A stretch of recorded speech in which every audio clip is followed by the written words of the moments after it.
Hey, it's Dustin from Parts Doctor. In today's video, I'm going to show you how to replace the studs that hold the door handle onto your GE dishwasher. It's super simple. I'll show you step by step, so let's jump right in.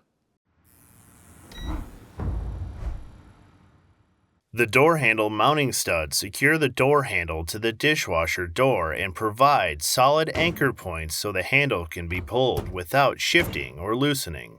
Over time, the studs can strip, crack, or break from repeated use or the handle being pulled with excessive force.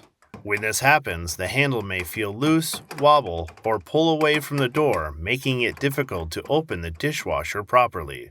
Replacing one or two of the damaged mounting studs restores a secure connection between the handle and the door, allowing the handle to function as intended. If you need to purchase a replacement door handle mounting stud for your GE dishwasher, you can check out our website, partsdoctor.com. We offer fast shipping and only sell manufacturer-approved genuine replacement parts for all major appliance brands.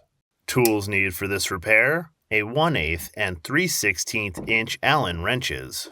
To access the door handle mounting studs, first the door handle must be removed from the dishwasher.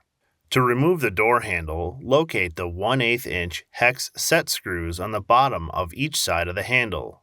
Use the 1/8 inch Allen wrench to loosen each until the handle can be removed from the door. Do not remove the set screws from the handle.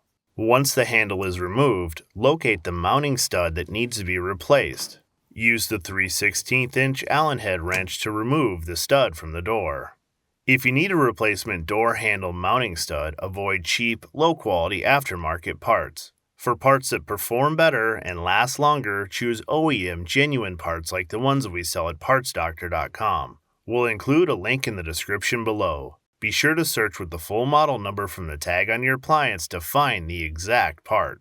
To install the new door handle mounting stud, start the stud into the door panel by hand to prevent cross-threading. Use the 3/16 Allen wrench to fully tighten the stud. The stud screws into a mounting plate on the backside of the outer door panel. If the mounting plate is damaged or missing and you cannot screw the mounting stud into the door panel, the outer door panel will most likely need to be replaced. Check out our outer door panel replacement video linked below. Use the 3/16 Allen wrench to be sure that the other mounting stud is snug before installing the door handle. Put the door handle on the mounting studs with the set screws facing the bottom of the door panel. Tighten each set screw while being sure that the door handle stays flush with the door panel. Test the handle to be sure that it is securely in place. Your dishwasher is now ready to use. Alright, that'll do it for today's video. As always, I'm Dustin the Parts Doctor. Until next time, thanks for watching, and we'll see you later.